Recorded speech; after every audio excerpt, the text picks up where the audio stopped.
The importance of dog communication is more than I can even explain. When we don't understand how dogs communicate, how they use their body to avoid conflict, we tend to get a little too corrective with our dogs when they're interacting with each other. And we also tend to get too worried when we start to see behavior from our dogs that look aggressive to us, but in reality are just communication skills and signals from the dog. And it's a very natural way that dogs do communicate.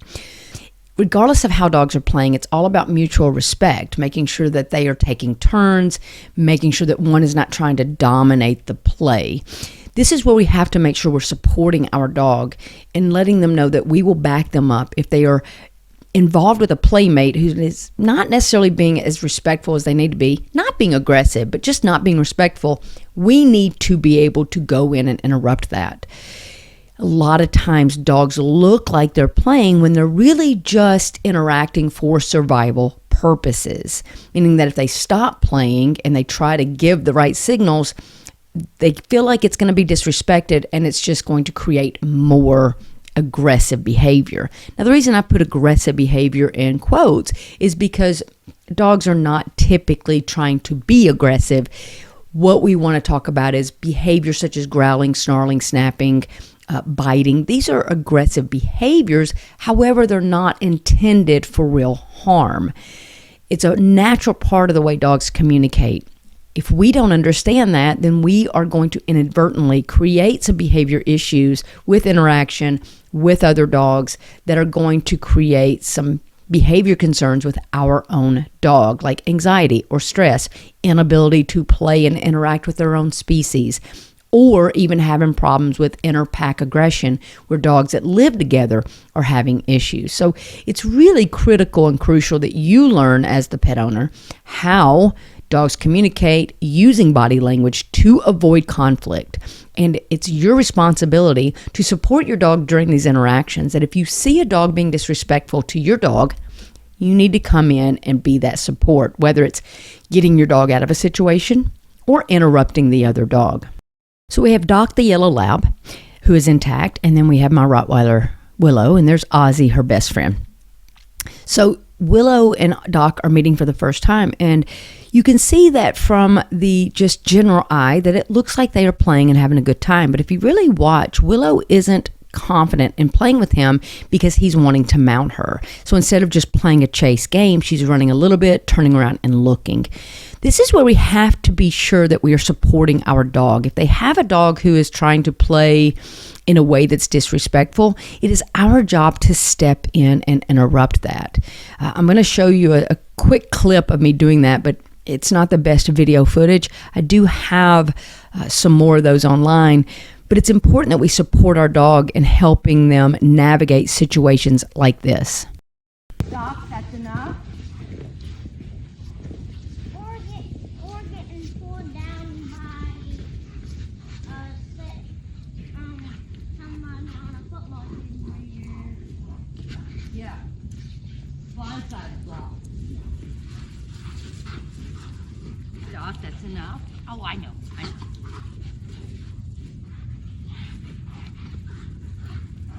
Give her a second, buddy. She doesn't want to be helped. Give her a second. She's looking to me to help her. Give her a second, okay? That's true. That's okay. So what you're going to see in this video is Willow and Isabella playing tug. And I want you to do a couple of things with this video. I want you to watch it just with your eyes and ears open. Then I want you to watch it with it on mute.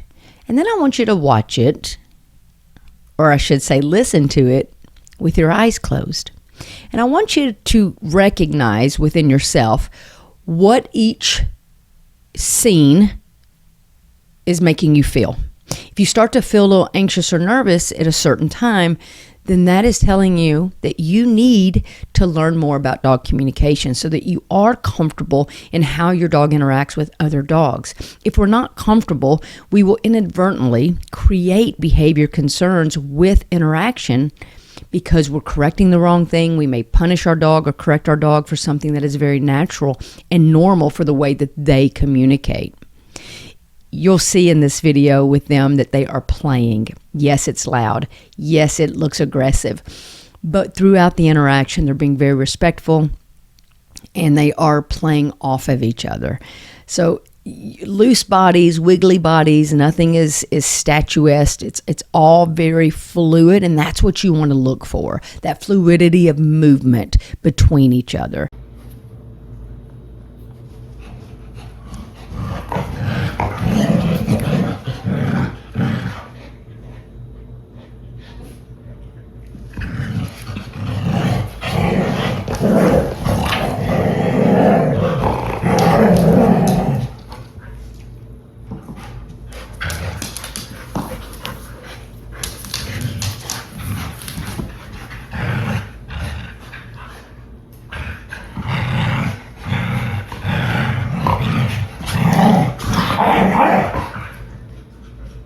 These are great videos of a very young puppy with an adult dog. They are new to the house together, and it's just a really nice communication back and forth. Now, it took them, a week or so to really start interacting, but it's beautiful to watch how this communication is taking place, and they're establishing what the relationship is going to look like during this developmental phase. Now, as the young puppy starts to grow and mature and age through these stages, you're going to get a few different dynamics, and that's why it's so important that as the human and the guardian, you need to be able to recognize these signs and be able to support your older dog as well as support your puppy while the pup is learning. If you have not taken our dog communication course, I highly recommend it, because this will help you to understand what you're seeing in these videos so that you're not feeling anxious and you're not creating a negative association with your dog and the new pup, or even the pup with a new dog. So it's all about educating the human to understand how these interactions take place and how the interactions are going to look different than what we think they should, because we're not dogs and they're not human.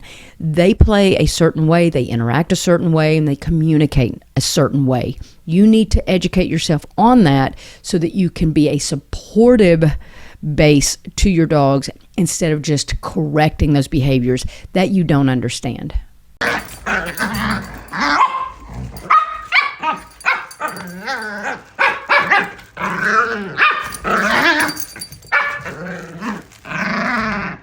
Girls. Good girl, Olive.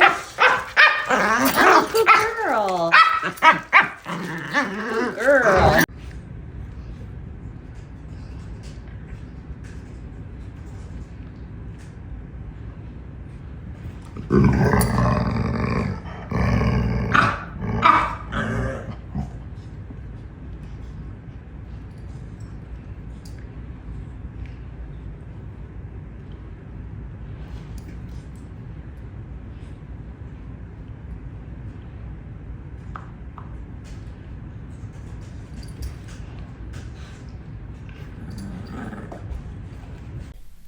By now, if you've been following along, you know how important dog communication is to me. I have been teaching dog communication since the early 2000s, and I truly believe it is the most important part of knowledge for pet guardians or for dog guardians.